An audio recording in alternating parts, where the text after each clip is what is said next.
So dudes, welcome back to the Gregor Gaming Experience. I'm going to be taking a look at the new Valorant patch notes. Gonna keep it isolated to this smaller window because I have a pimple on my f***ing eyelid. And yes, it is as annoying as it sounds. So if you've watched my Siege patch note breakdowns, this is pretty much identical to that, except it's for a game that you don't play. I'm never uploading Siege content again, so feel free to unsubscribe. Don't take that as a joke or try to read into my irony a little bit, even though my entire channel is based off of ironic and dry humor. Don't try to read into what I say at any point, okay? Take everything that I say at face value. This is the start of Valorant Episode 4, Act 2. It's also the start of my washing machine spinning around and making an annoying noise. Starts with the promise Yoru overhaul, a reshaping of the controller roll, and a renovation to Icebox. Don't skip the Ascent update. Pure changes are listed. Okay, so basically the big one here is that Yoru got reworked and controllers got adjusted a lot. Astra got tuned down quite a bit, and it was very much needed, and they're going to explain why. Omen enjoyers in chat. So Omen, basically every controller in the game that wasn't Astra or Viper was kind of caught in this awkward sort of situation where Astra could pretty much just do everything that everybody else could do more efficiently. So not only did Astra get some much needed nerfs, but also other controllers have gotten some buffs that look like they're going to be pretty useful. So basically with Omen, the whole thing here is that they made they reduced the cooldown on his smokes, and while they increased the cost of the smokes just a little bit, the projectile speed, like the rate of travel at which the smoke actually comes out of his hands, it comes out of his hands a lot faster. Also, the cost of his teleport was decreased by 50 points, and the delay is decreased, so he can get out of it a little bit quicker. I'm really happy about this. I think Omen's one of my favorite characters. I've always kind of struggled to fit him into a quote-unquote viable kind of role compared to Astra. This is really cool. It's going to give him a lot more options in terms of aggressive playmaking with the teleport, and it's also just going to make him a viable smoke character now. Your boy Brim has had it rough. Previously, previous iterations of Brimstone, one of the biggest issues with his smokes is that the map at which he could actually deploy smokes was too small. So he could sit on one piece of cover as you do a site execute, and you still wouldn't be able to cover a heaven angle from far away or something like that. So now that's not really an issue anymore. He has a lot more flexibility in terms of where he can actually put the smokes, which is awesome, and they come down a second quicker than they used to. Also, his stim beacon gives a movement speed boost, which I think is the first time that we've seen an ability like that besides Neon. So that's very interesting. However, my favorite part of the patch notes is this part where they talk about Astra, and I'll read it out loud. With the mastery of Astra's play patterns over time, she's become an overwhelming force in both coordinated and high MMR play. She's crowded out Brimstone and Omen by replicating their strengths, and they simply couldn't keep up with the map-wide impact of her utility. We're taking steps to create clearer relative weaknesses in an attempt to carve more space for our other controllers. This starts by reducing her overall utility output and increasing her ability cooldown. Great. In the hopes that this will increase the importance of each move she makes. Paired with this, we're taking the opportunity to provide some quality of life updates. So, I love the language here, okay? They recognized the problem. Astra's pick rate was really freaking high because there was no point in bringing other characters. Why? Because her util was more efficient and simply did the job better than those other characters.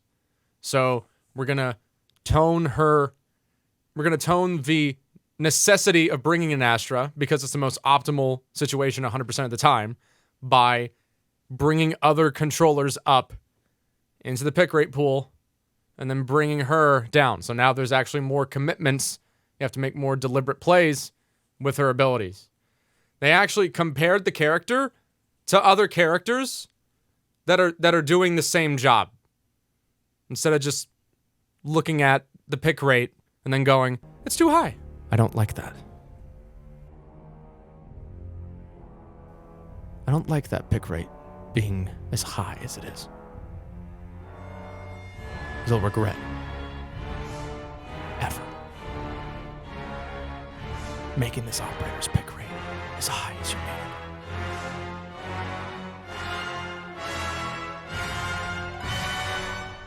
it. It's almost like they're contextualizing their decision making instead of just looking at a piece of data and going, oh, I don't like that. Max number of stars reduced from 5 to 4.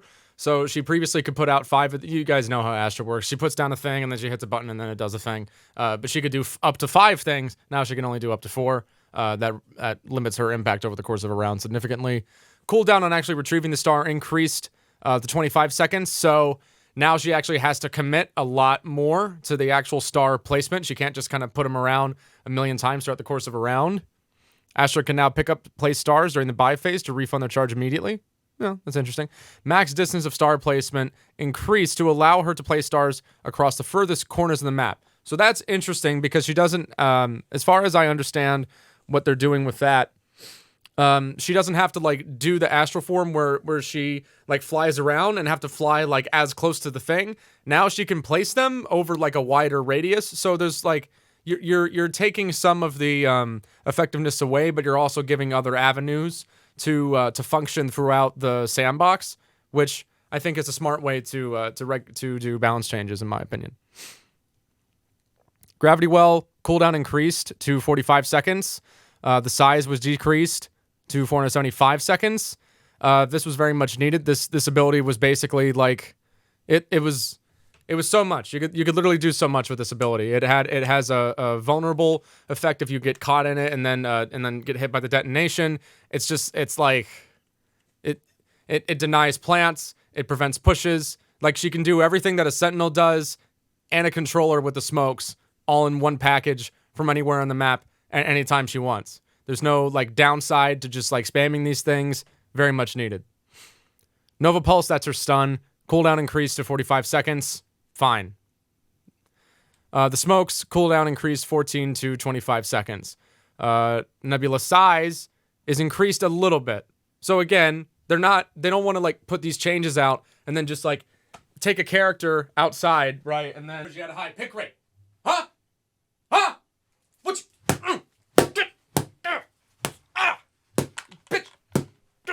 Have a high pick right now. Who's got a high pick right now? Huh? Right? There's actually an attempt to try to mitigate the nerfs, right? Kind of modify the way that the character interacts in the sandbox. I'm a Viper main, you know, these are definitely Viper nerfs, but she was already a pretty good agent. I think they gave her a little bit too much in the initial round of buffs, but I was playing Viper, like, in beta when she was really bad, so I think I'll be fine. I mean, the other abilities, like her wall and her orb, these are still going to be pretty useful. Like, these changes aren't super duper significant. The big thing is that she's not going to be able to use the wall and the orb at the same time for as long, and her molly had its duration decreased. But it was already pretty high. I mean, like, 6.5, yeah. 13 seconds of potential plant denial if you have both of them pocketed, if you didn't use them to like clear out spots moving up to the site. Like that's always been a lot. So I think this is fine. And of course we actually have the Yoru rework itself. So instead of just like reading the patch notes out loud, I'm just gonna go into the range here and then show you exactly what they've done. All right, the big one, in my opinion, biggest part of this change. So his ult. Previously, still works like a Rave Apex Legends ult, where he goes into another dimension, he can relocate, you can't see him unless you're too close to him, but you can't shoot him. So he can pop it, run somewhere else, unseen, unshootable, and then take another gunfight at any point he wants from a different position. What's new about it this time is that he can do that. He can use his utility out of his ult, including his teleporter and his new decoy. So it looks like this on my end, but on the opponent's end, it looks just like a regular old Yoru running forward like a bot. But if you shoot this, it'll blind you. So it provides intel, and it can occasionally provide util, depending on the way that you use it. Additionally, he has a mix-up with his teleporter where he can fake it out, and it'll do the sound cue, regardless of whether you teleport or not. So Yoru's a much more dynamic playmaker than he used to be now, especially with that huge ult buff, and his C ability is actually useful this time, which I think is pretty neat. We're not done yet. There are map updates to Icebox, and I'm gonna skip the Ascent update, Riot. Oh, no, just kidding. You can take the B alt orb from the lower box in like the garage area. So that's cool. Icebox. More avenues for attackers pushing down this hell lane, which is really awesome. I'm really happy about this. This lane just sucked to push. But there's a little bit more camping space here in this corner, so be careful. And the yellow box here has been adjusted a little bit as well. So now it looks like there's a boost angle here that you can hop off of, maybe like a jet angle or something. And it looks like you can play a little bit more aggressively on the top of this nest here than you were usually able to. And this has been like overhauled completely. This whole like tube section. Well, it's not really a tube anymore, is it? So pretty interesting changes for Icebox. And spawn has been modified a little bit too. So there's a little bit I guess cover here for defenders. It's kind of interesting. We want to encourage attackers to push further and hold more space. Closing off this building should allow. Oh, I see. Okay. Should also be better using B-fence to cut off rotations. Very interesting. Yeah, Icebox is getting like huge overhauls here. They added more boxes here. So you can't like contest the angle push here as much from mid. Oh my goodness, this is a lot. This is new. I'm just now looking at some of these. This is a little bit more open too. Hi, Ben. Everybody say hi to my cat, Ben. Ben is 5 years old. We got him from a shelter about a month or two ago. And he's a very, very nice cat. He's a very friendly cat. Very handsome, well-dressed guy. He's got a little bow tie. And he's got white leather shoes. I'm going to get a better angle of his shoes there. Look at this well-dressed fella. Good boy. Good boy. He was a barn cat. You can see he got into fights with like critters and other cats in his ears there. But he's retired and he's welcome to live out a life, a peaceful life of head rubs. And I'm happy to give that to him. Good boy. Good boy. Yes, that's the spot. This is his favorite spot on like the side of his stomach. Good boy.